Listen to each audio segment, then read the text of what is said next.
Mga idol, sino nakakalam nitong may ganitong iba-ibang klaseng kahoy? Lagi rin may depensa na ganito mga idol. Sinong nakarang araw, ang aking misis ay di malaman kung anong naramdaman niya kasi nilagnat na sobrang bigat daw katawan niya.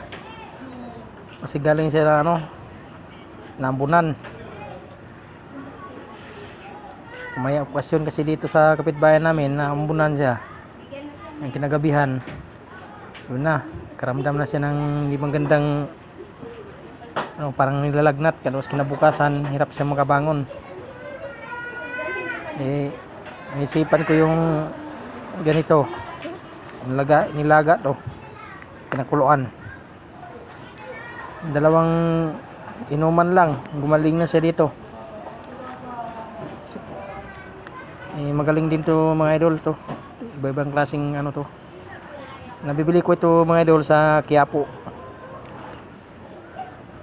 Nung pumunta kami sa Quiapo, bumili ako dito.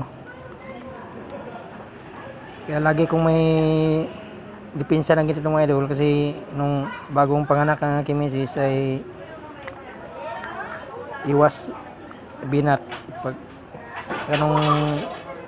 talaga sa mga binat-binat. Maraming gamot ito mga idol. Maraming karamdaman na pagaling dito. Salamat mga idol sa panonood.